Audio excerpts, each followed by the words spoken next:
everybody. Today we are going to be teaching you how to make bread pudding. Okay, now bread pudding is really good, especially if you've got lots of bread left over. Yeah? We don't want any mould on it or anything, but if you have got some, then it's really good to make it. Yeah, but if you have any like leftover bread, not just like if you just want to make this, you have to buy like a new loaf. You can't use up your one. That's right. Okay, so what we're going to start off with is we need to line our cake tin. So I've already done that. Okay, but if you could pass me the bread, Rebecca. Yeah. Okay, so we have 800 grams of wholemeal bread, and then what I've done is crumbled it all up. You don't have to crumble it up this much. You can put it into a blender if you want. Or you can just rip it apart because it will fall to bits when we put some juice inside this. Next, we're going to have 500 grams of mixed fruit. So can you put that in for me? Really said mixed and fruit. That's it. Well done. Oh, it's very heavy. There's a lot there. 500 grams. So you can buy these as a packet. That's it. Okay. Okay, so now we need we've got our a tablespoon. We need 1.5 tablespoons of mixed spice. So that's quite a lot of mixed spice. So there we go. There's one. Okay. Wait, is that good? I'll put a little bit more in there. So that's 1 tablespoon. Just tip that in. And another half. So it tastes very spicy, but nice spicy, not horrible spicy. Good, that's it. It feels fine. Okay. Then what we need to do. Eggs. That's right. 2 eggs. But they have to be beaten. Okay. So you need a little fork, don't you, which you can beat the eggs. So here we go. I know how to do it. That's it. If you get it good.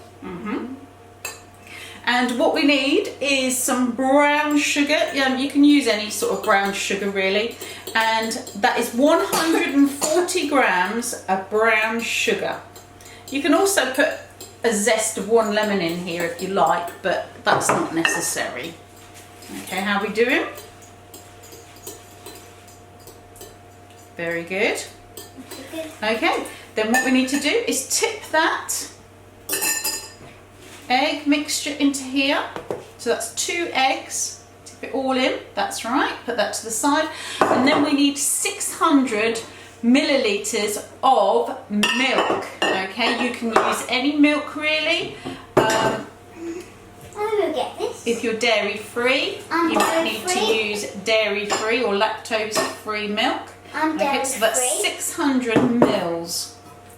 So let's put that in there. Put it in very carefully because we don't want it to splash out everywhere. That's so put it on top of in this just side. pour it all in. That's it. Just very gently because it's going to fill this bowl up. Very good. Okay, that's wonderful. And then what we need to do is get a big spoon and then we're just going to stir this up. So we've got some spoons down here. And can you stir that very gently because that's very lot of mixture inside. Can you see that? That's it.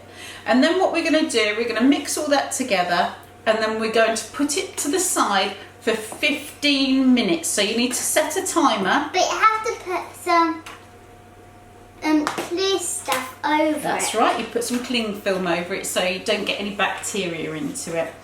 Now, this is important because what you need to do is to soak all of the bread. That's okay. No, it's got to on here. Don't worry.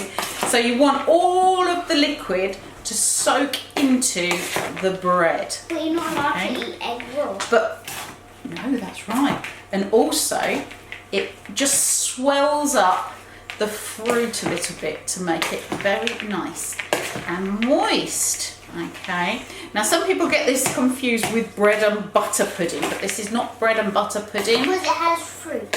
No, it is called bread pudding. So you eat this like a big slab of cake. Bread and butter.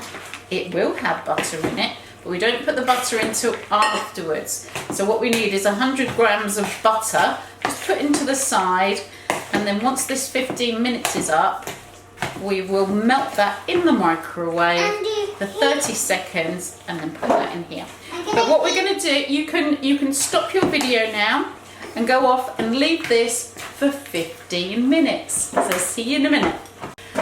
Okay, so we have our bread pudding, which has been soaking for 15 minutes now. What? And we'll give that a good, oh, it's all broken down really nicely now. Do you know when you get, the consistency is a bit like, do you know when you leave Weetabix and it goes all mushy? Mm-hmm. That's a bit what it looks like. Okay. And we've got some melted butter that we put in the microwave for 30 seconds. That's correct. So be careful because that's very, very hot. You not- need to be careful with hot fat, so it's probably best if Mummy does that. So this is 100 grams of melted butter. Just pour that in like so.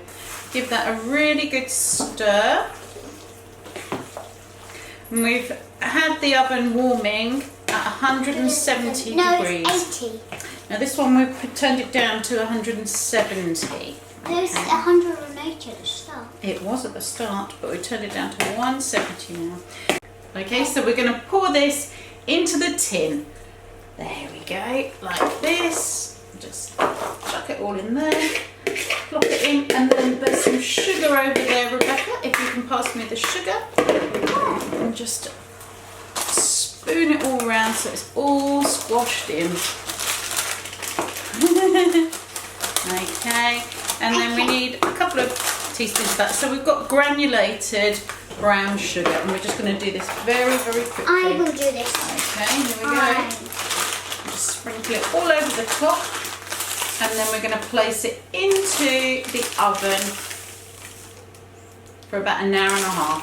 Okay, if you think it's looking too dark or it's burning too quickly on the top, then what you will need to do is just cover with a piece of foil. So I think that's it, that's done. So I'll just show you what that looks like. There we go, and we're going to put that into the oven now. Wait.